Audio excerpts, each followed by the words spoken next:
vůbec zbytečný jezdíme na hory a tak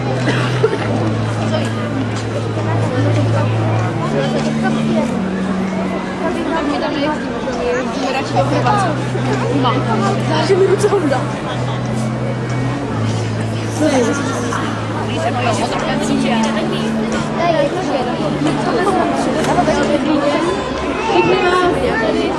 Večer vítám den, kde má svátek svatý Martin.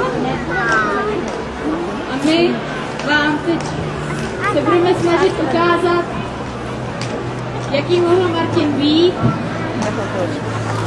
a kde se vzalo Martinovo světlo. Milé děti, maminky, tatínkové, babičky a dědečkové, vyslechněte nyní legendu o svatém Martinovi, který k nám každoročně přijíždí na bílém koni, aby nám přinesl sníh a světlo do našich duší.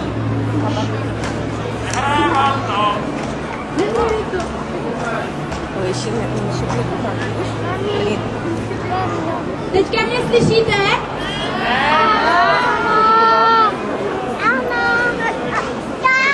Tak prosím, aby byla vypnutá hudba.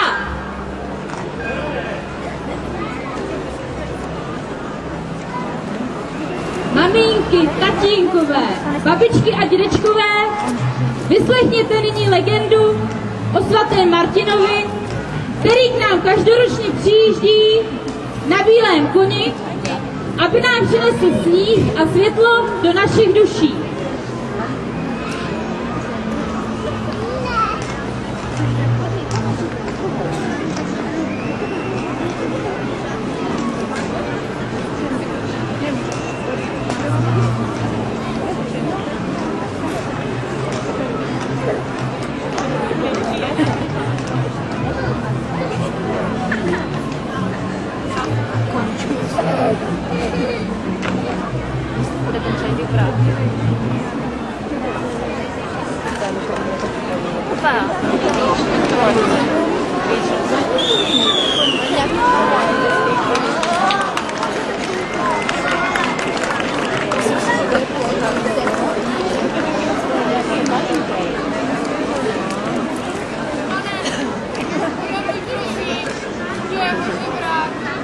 Nemám, čím bych tě obdaroval, příteli. Když jsem tak skvělý, pane, jaké je tvoje ctěné jméno a kdy byl počátek tvojí cesty? Vypadáš velmi unaven. Jmenuji se Martin a moje cesta, to by byl dlouhý příběh. Rád tvůj příběh vyslechnu, pane. Vše začalo, když jsem byl ještě malý chlapec a můj otec. Martin se narodil kolem roku 316 v římské provincii Panony. Jeho otec byl statečný rytíř a sloužil jako velitel římských vojáků. Byl pohan a uctíval boha války Marta. Z narození syna měl velikou radost a věřil, že syn bude také statným válečníkem a proto mu dal jméno Martin.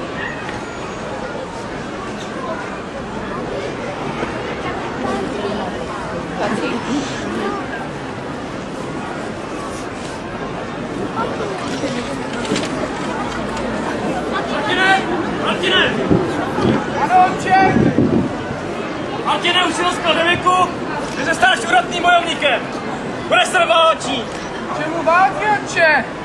Není lepší zavrhnout veškeré násilí a vydat se cestou pohnání? Zádrž, Martine! Tvé myšlenky jsou šlechtilé. Ale sám dobře víš, že máme nějakou rodinnou tradici. Ty se musíš stát bojovníkem. Dobře, otče, udělám, co poroučíš. Stanu se tedy bojovníkem, ale nikdy nebudu šťastný. Martin se podle rozhodnutí svého otce stal v 15 letech vojákem. Po otci zdědil Martin odvahu a po matce dobré srdce. Být vojákem znamenalo mnoho strádání a tvrdé boje. Jako vojákovi mu nikdy nebylo veselo. Měl sílu a odvahu v boji, Jeho srdce však bylo prázdné. Martin prošel mnoha bitvami a na bojištích prokazoval svoji odvahu a sílu. Toužil však po životě v osamění a rozjímání po vzoru svých prvních poustevníků. Vojenská povinnost mu však bránila tento sen uskutečnit.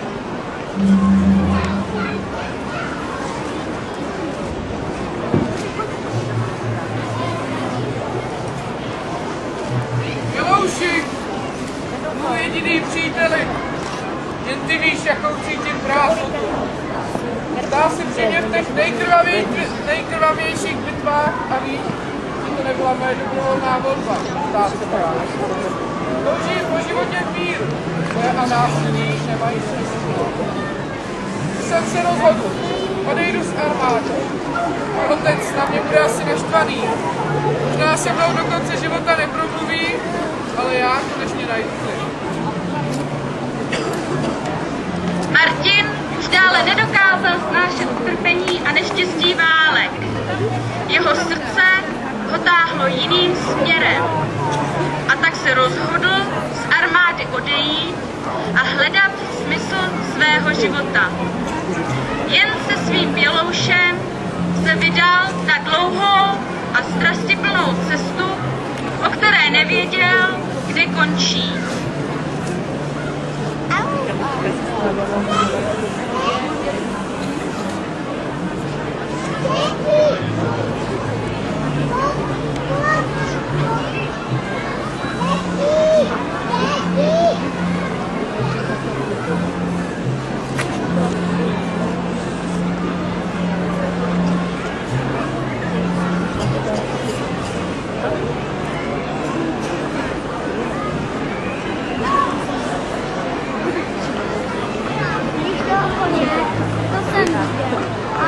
Takže bráku, a to je celý můj příběh. Vidím, že tvá cesta byla doposud velmi klikatá a nejasná, ale věř, že tvé rozhodnutí je správné a ty brzy dřív než jasný uvidíš, co je smyslem tvého života. Mluvíš jako velmi moudrý muž. Nemám, čím bych tě obdaroval, nemám třeba nic. Když počkej, dám ti polovinu svého máště. Snad tě začne. Děkuji ti, pane, jsi velmi milostiv. Přeji ti hodně štěstí na tvé cestě. Děkuji ti, příteli.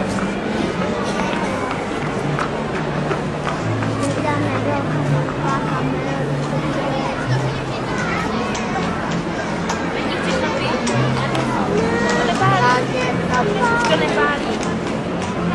To nepálí. To pak nepálí. Příští noci usnul hlubokým spánkem a slyšel, jak někdo volá jeho jméno. Kolem něj se rozlilo světlo a spatřil dva andělé, jak drží polovinu jeho pláště. Za nimi se objevil obličej žebráka, jasný jako slunce se zářícíma očima. Ozval se hlas. Martine, žebrákovi si zahřál mou bídu. Jsem bratrem všech lidí. Když obraz zmizel, Martinovo srdce prostoupila teplá sluneční záře, která už nikdy nevyhasla. Martinské světlo, které Martin svým skutkem zažehl, nám má posvítit do všech koutů naší duše. Zda se tam neskrývají stíny, které je ještě třeba prosvítit. A jak šel Martin dál? Pod vlivem tohoto vidění se Martin hned dal pokřtít. Založil mnižskou osadu, v níž vznikl první klášter Galii. Ačkoliv toužil žít v ústraní do konce svého života, byl věřícími zvolen biskupem města Tours. I ve svém novém úřadě zůstal vzorem chudoby a pokory, žil v malé chatrči, kolem níž vyrostla nová osada mnichů. Později známý klášter Marmontier. Mniši zde vedli zbožný, obyčejný život podle Martinova vzoru. Přicházeli sem nemocní, i zoufalí lidé, přestárlí i hříšníci. Pro Martina byli všichni bratry, protože už neměl plášť ani majetek, bohatě rozdával dary svého srdce a své duše. Martin se dožil vysokého věku. Nad jeho hrobem v Poitiers vznikl velkolepý chrám, který je dnes známým poutním místem. Dnes večer jste sem všichni přišli a přinesli jste svými lampiony světlo a teplo zvnějšku. Andělé vás teď podobně jako Martin Žebráka obdarují martinským rohlíčkem. Ten rozlomte, jednu polovinu si nechte a druhou polovinou rohlíčku někoho obdarujte. A když od někoho jiného polovinu rohlíčku dostanete, pěkně za ní poděkujte. Pak odejděte domů v klidu a pokoji se světlem uvnitř své duše.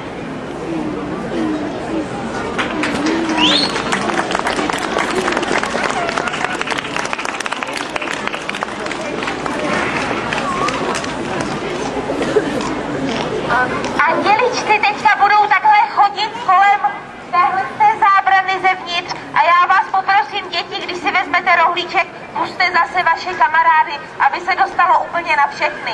A potom neodcházejte domů a počkejte si na ohnivou show.